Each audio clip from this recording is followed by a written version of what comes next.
আসসালামু আলাইকুম ওয়া রাহমাতুল্লাহি ওয়া বারাকাতুহু। হামিদান ওয়া মুসাল্লিয়ান ওয়া মুসাল্লিমান আম্মা বা'দ। ক্বালা ইবনু আব্বাস রাদিয়াল্লাহু তাআলা আনহু আল বারাকাতু মা'a আকাবিরিকুম রাওয়াহুল হাকিম ফিল মুস্তাদরাক। দর্শক শ্রোতাবৃন্দ, দেশ ও দেশের বাইরে, দূর ও কাছ থেকে যে যেখান থেকে দেখছেন সকলকে আন্তরিক মোবারকবাদ জানিয়ে শুরু করছি আজকের এই আলোচনা পর্ব। আজকে আলোচ্য বিষয় হলো মুসলিম উম্মার ঐক্য স্থাপনে শেখুল হিন্দ মাহমুদ হাসান দেওবন্দি রহমাতুল্লাহের কর্মপদ্ধতি এবং তার চিন্তা চেতনা। এই বিষয়ে আমি আপনাদের সামনে কিছু কথা বলবো। দর্শক শ্রোতাবৃন্দ, আপনারা জানেন যে প্রতিটি যুগে মুসলিম উম্মাহ যখনই ঐক্যবদ্ধ ছিল তখনই মুসলিম উম্মার বিজয় হয়েছে। আর যখনই মুসলিম উম্মাহ নিজেদের মাঝে কাদা ছুড়াছুরি, নিজেদের মাঝে দলাদলি রেষারেষি করেছে, ঠিক তখনই মুসলিম উম্মাহ ধ্বংস হয়েছে। এজন্য রাসূল আকরাম সাল্লাল্লাহু আলাইহি সাল্লাম আমাদের যে দোয়াটি শিক্ষা দিয়েছেন, আল্লাহুম্মা রযুকনা হায়াতাল জামঈ ওয়া জান্নিবনা মাউতাত তাফরিকা, আল্লাহ আমাদেরকে ঐক্যের জীবন দান করুন এবং বিচ্ছিন্নতা বিভক্তির মৃত্যু থেকে আমাদেরকে দূরে রাখুন, কারণ বিচ্ছিন্ন হলেই ধ্বংস অনিবার্য। এই বিষয়ে আমাদের আকাবির নবীগণ সাহাবায়ে কেরামের সকলের সিরাতে মুস্তাকিম কর্মপদ্ধতি আছে। আমি যে বিষয়ে যে আকাবিরের কর্মপদ্ধতি এখন আমি আপনাদের সামনে তুলে ধরছি তা হলেন আমাদের উপমহাদেশের সর্বশ্রেষ্ঠ আলেমদের মধ্যে একজন, এমনকি আলিমাম মুজাদ্দিদ আলফিসানি রহমাতুল্লাহ আলাই এবং কাসিম নানুতুবি রহমাতুল্লাহ আলাই, যিনি দারুল উলুম দেওবন্দের প্রতিষ্ঠাতা। এই দুজনের, সেই কাসিম নানুতুবি রহমাতুল্লাহের ছাত্র এবং শাহ ওলিউল্লাহ রহমাতুল্লাহর পরে সবচাইতে বিশ্বব্যাপী সমাদৃত এবং বিশ্ব নেতা হিসাবে যে আলেম ভারত থেকে আবির্ভূত হয়েছেন, সেই মহান ইমাম দারুল উলুম দেওবন্দের প্রথম ছাত্র শেখুল হিন্দ মাহমুদ হাসান দেওবন্দি রহমতুল্লাহ আলাইহি। এই মহান ইমাম তার তাহরিকে রেশমি রুমাল আন্দোলন, ইংরেজ বিরোধী যত সংগ্রাম এবং আন্দোলন হয়েছে তার ভিতরে তাহরিকে রেশমি রুমাল একটি অন্যতম শ্রেষ্ঠতম একটি আন্দোলন, একটি সংগ্রাম, একটি ইতিহাস, একটি কোরবানি, একটি ত্যাগ তিতিক্ষার কীর্তিনামা। শেখুল হিন্দ মাহমুদ হাসান দেওবন্দি রহমতুল্লাহ তার এই রেশমি রুমাল আন্দোলনের মাধ্যমে ব্রিটিশের বিরুদ্ধে, ব্রিটিশকে এই উপমহাদেশ থেকে উৎখাত করার চূড়ান্ত পর্বে নিয়ে গিয়েছেন। এবং কি যে এই উপমহাদেশে সশস্ত্র জিহাদ শেখুল হিন্দের মাধ্যমে শেষ হয়ে যায়। তিনি সর্বশেষ সশস্ত্র জিহাদের ডাক দিয়েছিলেন ব্রিটিশের বিরুদ্ধে। যাই হোক, এই মহান ইমামের জীবনী এবং তার আন্দোলন, তার কারনামা নিয়ে আলোচনা করতে হলে ভিন্ন একটি পর্বে ইনশাআল্লাহ করব, তার কারনামা তুলে ধরার চেষ্টা করব ইনশাআল্লাহ। আজকে যে বিষয়টি তা হলো, তিনি এই আন্দোলনের একটি পর্বে তিনি মাল্টার কারাগারে নিবদ্ধ হয়ে যান। ব্রিটিশ তাকে গ্রেফতার করে ভূমধ্য সাগরের তীরে যেই একটি উপদ্বীপ ছিল, সেই দ্বীপের ভিতরে, সেই দ্বীপটি ছিল মাল্টার দ্বীপ। সেই মাল্টার দ্বীপে কারান্তরীণ করে রাখা হয় আলিমাম শেখুল হিন্দকে। সে জায়গায় তার সাথে ছিলেন তার ছাত্র শেখুল ইসলাম হোসেন আহমদ মাদানী, রোজায়ের গুল, এরকম আরও অনেকজন ছিলেন। সেখানে তারা প্রায় 3.5 বছরের মতো সেখানে তারা কারাভোগ করেছেন। 1916 সালের পরের ঘটনা। সেখানে তারা কারারন্তরীণ হওয়ার পরে সেখান থেকে 3.5 বছর কারাভোগ করার পরে তারা যখন ভারতবর্ষে ফিরে আসার পরে আলিমাম শেখুল হিন্দ মাহমুদ হাসান দেওবন্দি দারুল উলুম দেওবন্দের মধ্যে আসার পরে তিনি এরকম একদিন তার ছাত্র এবং তার ভক্তবৃন্দ যারা ছিল সকলেই তাকে ঘিরে বসে আছে। তখন তিনি সকলকে লক্ষ্য করে যে কথাটি বলেছেন আমি সেটি তুলে ধরছি। এবং এই কথাটি তিনি শুধু সেখানেই বলেননি, তিনি এটি বলেছেন তিনি মাল্টার কারাজীবনের থেকে ফিরে আসার পরে ভারতে ফিরে আসার পরে যখন তিনি আলিগড় ইউনিভার্সিটিতে চলে যান, আলিগড় ইউনিভার্সিটি তিনি দাওয়াত নিয়ে যান মুসলিম উম্মাহকে জাগ্রত করার, জেগে ওঠার, বাতিল, জালিম এবং কাফিরদের বিরুদ্ধে উঠে ঐক্যবদ্ধ হয়ে লড়াই করার জন্য তিনি আলিগড় ইউনিভার্সিটিতে যান এবং সেখানে তিনি ভাষণ প্রদান করেন। সেই ভাষণে তিনি এগুলো উল্লেখ করেছেন। তিনি বলেন যে আমি মাল্টার কারাগারে 3.5 বছর অন্ধকার প্রকোষ্ঠে নিভৃত চরে আমি একাকী ভাবে চিন্তায় মগ্ন ছিলাম। 3.5 বছর আমি চিন্তা করেছি, ধ্যান করেছি, ভাবনা করেছি যে মুসলিম উম্মাহ ধ্বংসের মূল কারণ কি।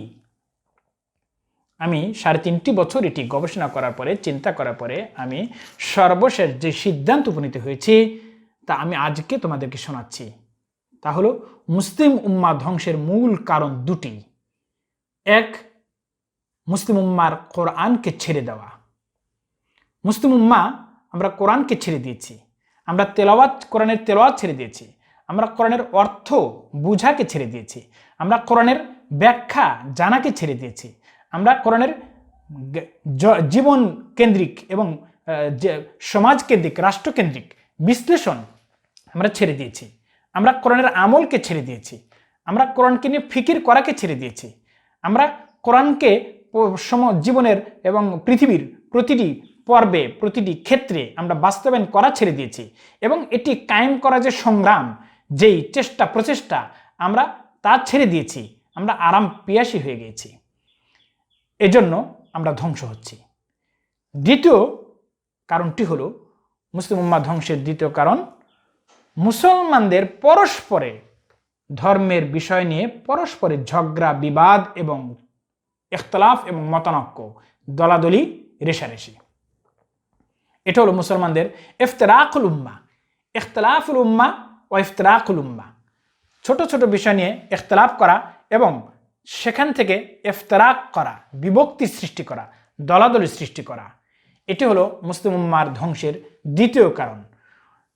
আপনার সাথে একজন মুসলমানের সব বিষয়ে মিল আছে, শুধু একটা পয়েন্টে যদি মিল না থাকে, ধরুন আপনি টুপির বিষয়ে, টুপির সাথে আপনার টুপির সাথে আপনার অন্য তরিকার টুপির মিল নাই, শুধু এতটুকুর কারণে আপনি বলেন সে আমার ভাই না। আপনি নিজেকে দাবি করেন আমি সালাফি, এর মানে আর একজন সালাফি না, আপনি অপর মুসলিমকে সালাফির থেকে খারিজ করে দিলেন। আপনি নিজেকে বললেন আমি মানহাজি, আমি জিহাদি, এর মানে তুমি জিহাদি না। এভাবে জুব্বা, আপনার জুব্বার কাটিনের সাথে যদি আমার জুব্বার কাটিন না মেলে তাহলে আমি আলাদা হয়ে গেলাম, আপনি আর আমাকে পছন্দ করেন না। এরকম আপনার জামার কাটিনের সাথে আমার কাটিন মিল নেই, তাহলে আমি আলাদা হয়ে গেলাম। অথচ আপনার সাথে আমার সব কিছু মূলের ভিতরে মিল আছে। আপনার আল্লাহ, আপনার রসুল, আমার আল্লাহ, আমার রসুল, আপনার কোরআন, আমার কোরআন, আপনার হাদিস, আমার হাদিস, আপনার কেবলা, আমার কেবলা, আপনার জান্নাত, আমার জান্নাত, আপনার খবর, আমার খবর, আমার হাসর, নাসর, মিজান, পুলসিরাত, এই সব নামাজ, রোজা, হজ, জাকাত, ঈদ, জুমআ, মসজিদ, কবরস্থান, এই সব কিছু, বিবাহ, সব কিছু মূলের ভিতরে কিন্তু আমরা এক আছি। কিন্তু ছোট ছোট মাসআলার মধ্যে এরকম আমাদের তৈরি প্রত্যেকের আলাদা আলাদা ব্যাখ্যা আছে, সে ব্যাখ্যার সাথে আমার ব্যাখ্যার সাথে আপনার ব্যাখ্যার মিল নেই, তো আপনি আলাদা। এভাবে আমরা ছোট ছোট বিষয় নিয়ে দলাদলি করছি আর ফেরকাবাজি করছি, গ্রুপবাজি করছি, আমরা মুসলমানদের মাঝে এরকম বিভক্তির সৃষ্টি করছি। আল ইমাম শায়খুল হিন্দ বলেন, এই মুসলমানদের ধর্ম নিয়ে বিভক্তি এবং দলাদলিটাই হলো মুসলিম উম্মাহর ধ্বংসের আরেকটি মূল কারণ। এজন্য শায়খুল হিন্দ রহমতুল্লাহ বলেন, আমি এখন তোমাদেরকে বলি যে আমার বাকি যে হায়াতটা আছে সেই পুরাটা জীবন আমি এই দুটোর জন্য কাজ করে যাব। এক, মুসলমানদের মাঝে কোরআনকে কিভাবে ছড়িয়ে দেওয়া যায়, প্রত্যেকের হাতে হাতে কোরআনকে কিভাবে তুলে দেওয়া যায় এবং কোরআনের বুঝ আমল কিভাবে তার মধ্যে নিয়ে আসা যায়। আমার এটা একটা আন্দোলন। আরেকটা আন্দোলন হলো মুসলমানদের ধর্মীয় ফেরকাবাজি এবং অনৈক্য, বিভক্তি, ফাটল কিভাবে কমিয়ে আনা যায় এবং এটা কিভাবে বন্ধ করে সকল মুসলমানকে এক প্ল্যাটফর্মে আনা যায়। কালিমা তয়্যিবা লা ইলাহা ইল্লাল্লাহু মুহাম্মাদুর রাসূলুল্লাহ, এটির ভিত্তিতে কিভাবে সব মুসলমানকে এক করা যায়, এটি হলো আমার জীবনের সংগ্রামের আরেকটি পর্ব। আমি মৃত্যু পর্যন্ত এই দুটি কাজ করে যাব, আর এই দুটি কাজের মধ্যেই মুসলিম উম্মাহর হারানো দিনের গৌরব ফিরে আসবে এবং তাদের ধ্বংস থেকে তারা মুক্তি পাবে। আল ইমাম শায়খুল হিন্দ রহমাতুল্লাহ আলাইহির যেই কর্মপদ্ধতি আমি আপনাদের সামনে তুলে ধরলাম। আমরা সব গ্রুপের, সব ফেরকার ওলামায়ে কেরাম এবং মুসলমানরা যদি আল-ইমাম শাইখুল হিন্দ, বিশেষ করে আমি দেওবন্দি এবং আমি দেওবন্দি ওলামা, দেওবন্দি তলাবায়ে কেরামকে আমি আহ্বান জানাবো যে দেওবন্দি জনগণ যারা দেওবন্দির আদর্শে বিশ্বাস করি, আমরা সকলে যদি আল-ইমাম শাইখুল হিন্দের কর্মপদ্ধতিকে গ্রহণ করি, তাহলেই মুসলিম উম্মার সমস্ত ফেরকাবাজি, বাংলাদেশের ধর্মীয় অঙ্গনে যত ফেরকাবাজি আছে সকল ফেরকাবাজি ধূলিসাৎ হয়ে যায় এবং নিঃশেষ হয়ে যায়। আমরা শাইখুল হিন্দ রহমতুল্লাহের কর্মপদ্ধতির দিকে ফিরে আসি।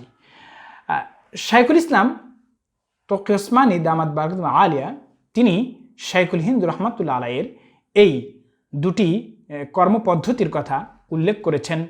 তিনি তার আল বালাগ পত্রিকার মাকালার ভিতরে এটি উল্লেখ করেছেন।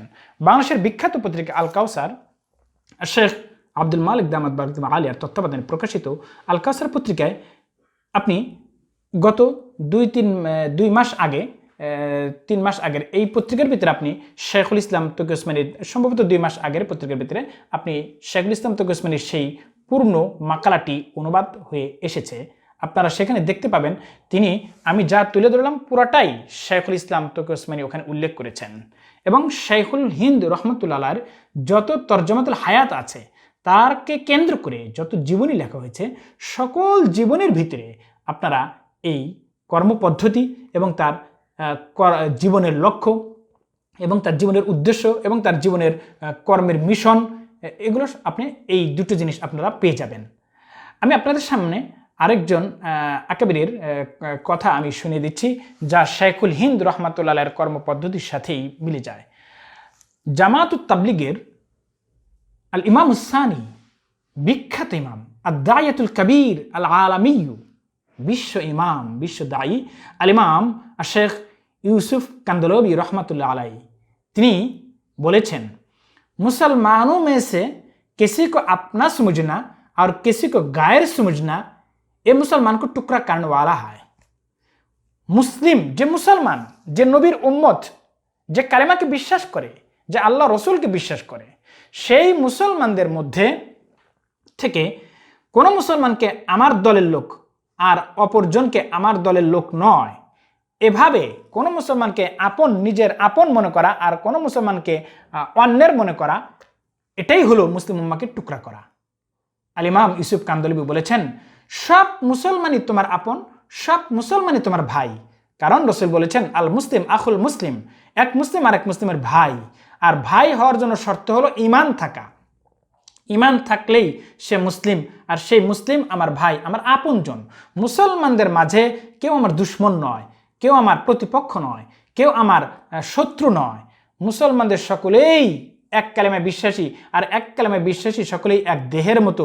আল মুসলিম কুল্লুম কাজাসাদিন ওয়াহিদিন আও কামা ক্বাল আলাইহিস সালাতু ওয়াস সালাম, সকল মুসলমান এক দেহের মতো। এজন্য হযরত ইউসুফ রহমাতুল্লাহ আলাইহি যে কথাটি বললেন, আমাদেরকে এই হযরত ইউসুফ রহমাতুল্লাহ আলাইহির চেতনায় আসতে হবে, তার আদর্শে আসতে হবে। মুসলমানদের মাঝে কাউকে আপন করে অপরকে আবার পর ভাবা যাবে না, তাহলেই মুসলমানদের মাঝে দলাদলি সৃষ্টি হয়। এবং আমি শাইখুল হিন্দ রহমাতুল্লাহ আলাইহির কর্মপদ্ধতিটা আপনাদের সামনে তুলে ধরেছি। আপনারা দর্শক শ্রোতাবৃন্দ, আপনি চিন্তা করে দেখুন, আপনি একজন আলেমে দিন, আপনি যদি আলেমে দিন হন, আপনি ভেবে দেখুন আপনার চেতনা কি, আপনার কর্মপদ্ধতি কি। আপনি যদি তলবে আলেম হন, তাহলে আপনি চিন্তা করে দেখুন আপনার চেতনা কি, আপনার আদর্শ কি। আপনি কি সমগ্র মুসলিম উম্মার মুক্তি চাচ্ছেন, নাকি আপনি কোনো একটি দলের মুক্তি চাচ্ছেন? আপনি কি সমস্ত মুসলিম উম্মাকে আপন মনে করেন, নাকি কোনো একটা আপনার গ্রুপের লোককে আপন মনে করেন?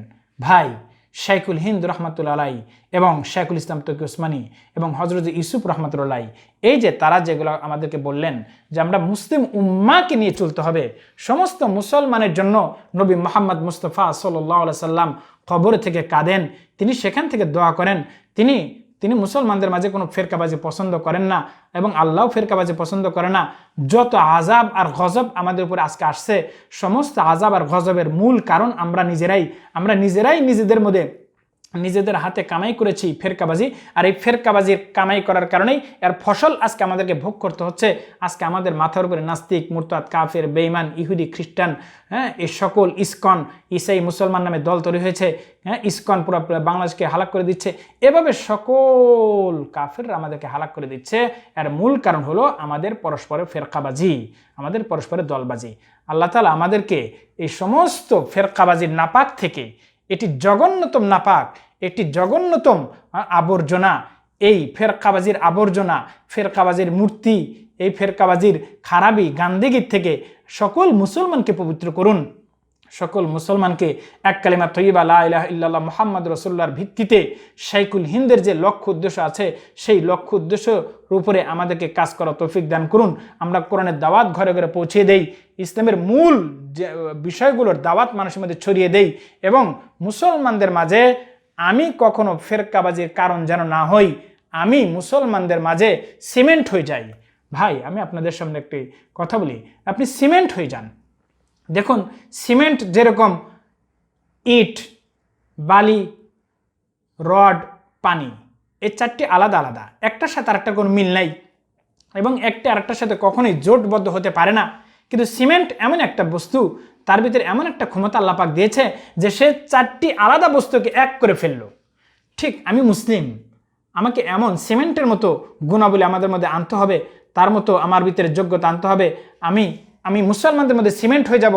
আমাকে কেন্দ্র করে যত বিভক্ত মুসলমানদের মধ্যে যত বিভক্তি ফেরকা আছে, সব বিভক্ত ফেরকা আমাকে কেন্দ্র করে এক হয়ে যাবে।